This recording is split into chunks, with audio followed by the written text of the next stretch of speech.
if you're sincere and honoring what you're saying in terms of greeting one another, and then at the same time you're greeting yourself, the divinity in oneself, and the divinity in yourself, and the divinity in all that is. So you can't destroy, or you won't destroy, hurt, harm that which you say you love. That's making sense. Then let's see, there's another word, greeting or something we had. Well, right on. So is an expression, you know, that we used to say during the 70s. And it's a right on. Yeah, right on, right on. Right on, brother, right on, sister. And even Isaac Hayes had it in the lyrics to Share. It's in the lyrics to Share. Right on, brother, something like that.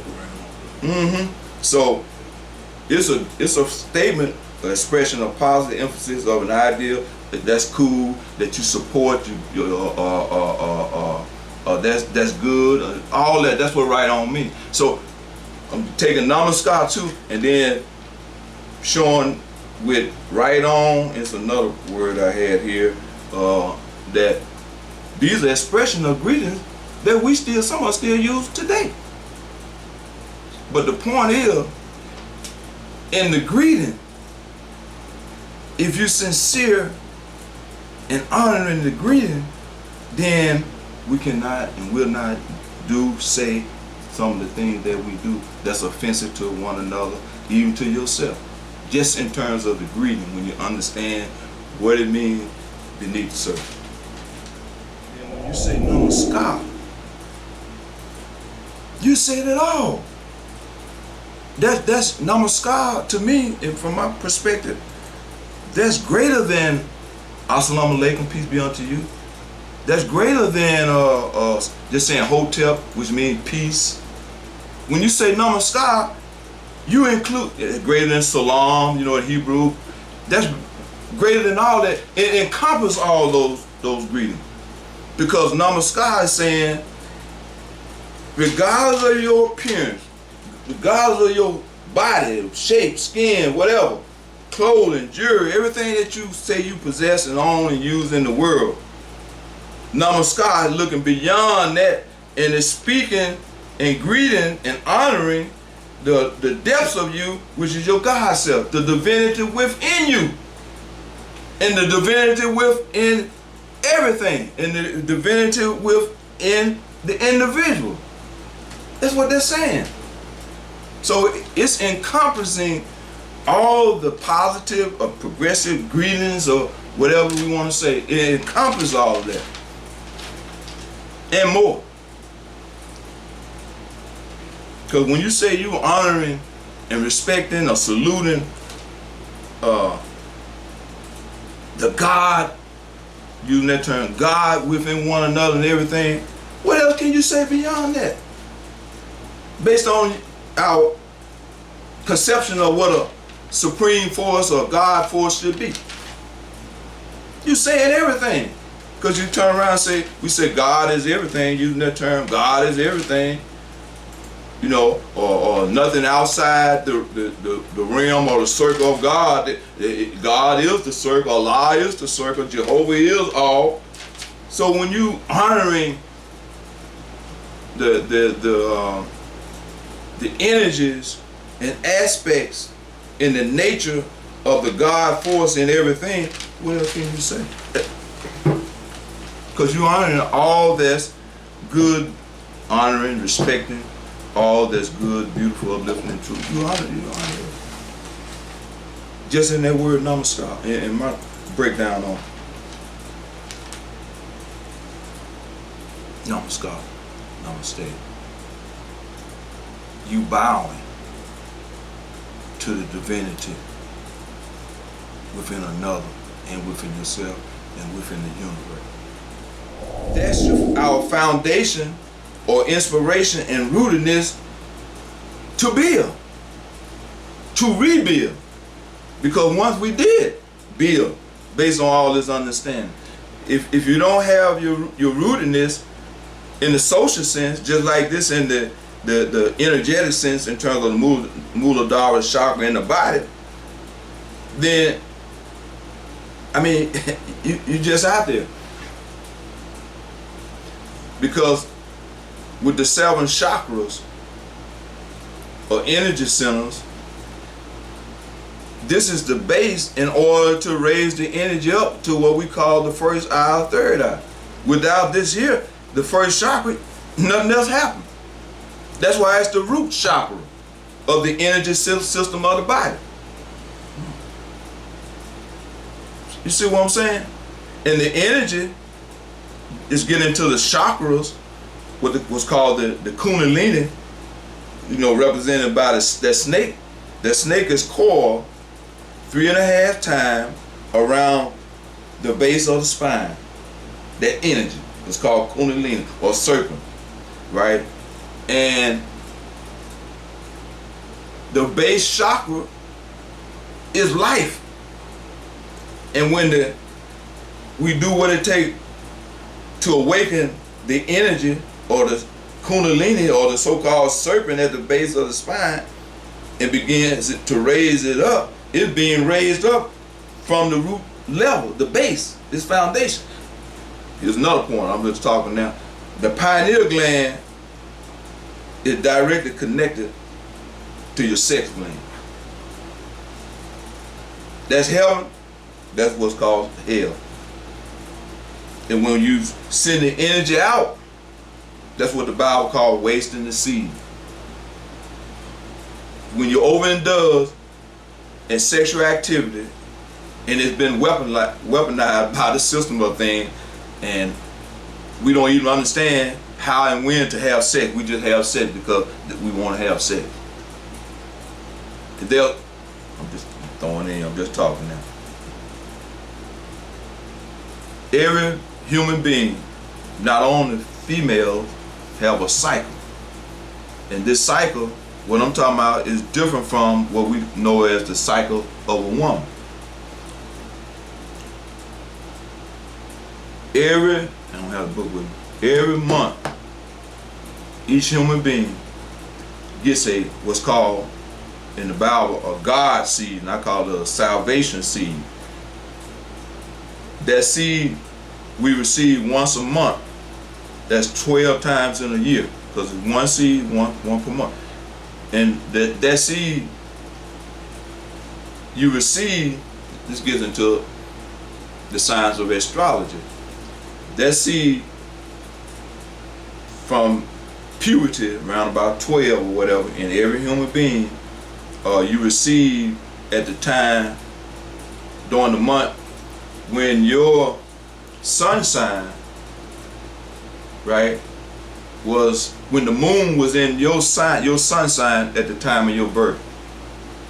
And that continues, it starts around the age of puberty, and all the days of your life you get one seed. It's called a God seed. What I'm getting at with that, and you can track it. I got a book that you can track it. You know the month of your birth and the day of your birth, right? And you look at, they already got it mapped out in the book. It's a chart. Every month, every 29 and a half days, because some months are shorter or whatever, but what it is, every 29, from month to month, every 29 and a half days, that's when the moon was in the sign of your birth, your sun sign, and that's when you receive what's called the God seed. And what's important about it, you don't supposed to engage for 2 or 3 days or whatever during the time, your cycle, and waste what the Bible calls your God seed. Especially during that time. You may have sex in another time, but not during that time, because that's when you receive the Christ seed that's coming from the colostrum, what they call in your brain, and you receiving it down here in the belly and all that, and you got a choice, out of ignorance or not, to waste it. That's what it's called, wasting, especially during that time, your cycle, when you giving that seed up where you're supposed to be doing some form of meditation and breathing to help raise the seed, the God seed up. to be empowered and renewed and regenerated, and not to waste it by indulging in sexual activity or alcohol alcohol can destroy it also during that time. And certain books use the word gluttony in any form, whether it be eating, overindulging, whatever. That's gluttony can destroy the seed during that time. Your salvation seed, or your God seed, or your regeneration seed. The information is there. I'm just trying to say it, but it's there. We're dealing with life, and we're dealing with science, spiritual science. And it's all about maintaining, sustaining, and rejuvenating and regenerating ourselves. That's what it's all about. Even the seven, you read in the Bible about the 7 churches, the 7 candlesticks, the 7 this and that and the other. It's referring to the 7 chakras in your body. They ain't talking about no churches. They call it churches because it's hidden behind churches and 7 candlesticks, 7 this, 7 that. But it's talking about the 7 chakras. Coming from the base on up. And the chakras, they're like transformers. You know, transformers steps up energy or step down energy. And these wheels, because that's the origin of the word, it means wheel, they rotate, they spin. And they receive, distribute and transmute or transform energy in our bodies. That's the only thing I'm planning on talking about as a subject, and just stay with it. But I'm relating all that there about the Muladhara or the root chakra with the social cultural aspect of any people, ethnic group, knowing and understanding the accurate knowledge and history of themselves. That's their rootedness in the social sense. Just like the root chakra, in terms of the energy system, is the foundation and rootedness to Earth, Mother Earth, and everything else. It's about survival. It got colors, which is colors normally fiery red. You got a planet related to it and all this kind of stuff and other information that I'm not even saying. That's synonymous to me with a people or ethnic group knowing and having their accurate knowledge and history. And I call it waking up. I refer to 2 pillars. That's one, what I just said about the Muladhara, or the accurate knowledge of our history, right? I always say the accurate knowledge of our history, when we reawaken to it, that wakes us up. The metaphysical, all this other stuff about astrology, numerology, esoteric, getting into the spiritual aspect of what scriptures means and all other kind of stuff like that. That's the metaphysical. I call it metaphysical. That raises us up. 2 pillars. So one pillar is the accurate historical knowledge of oneself. That's a pillar. I'm calling it a pillar. And then the other pillar is the metaphysical, esoteric, spiritual, whatever, knowledge and understanding and practice. Them 2 pillars at this day and time to me will raise us up. One wakes us up and the other raises us up. So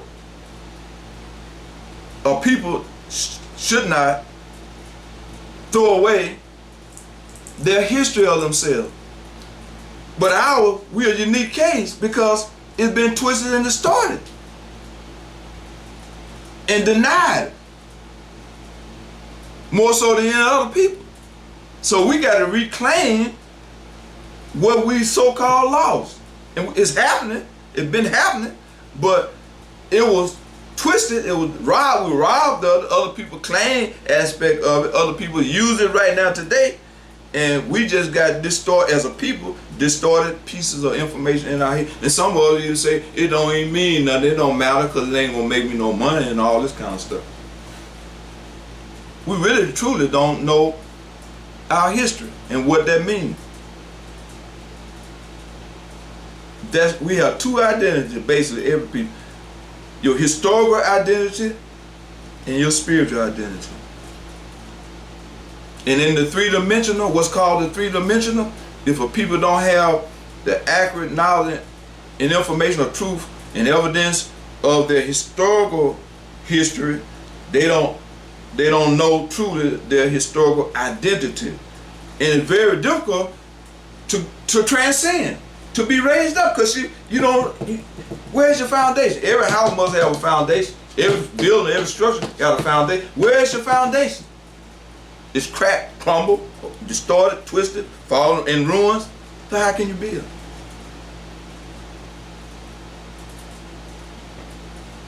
How can we build?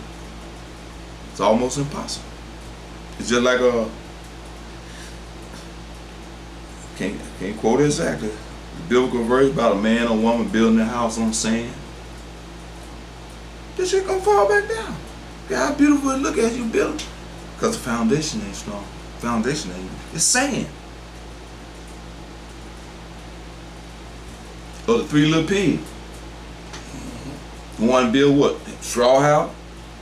The other wood. The other brick. The big bad wolf.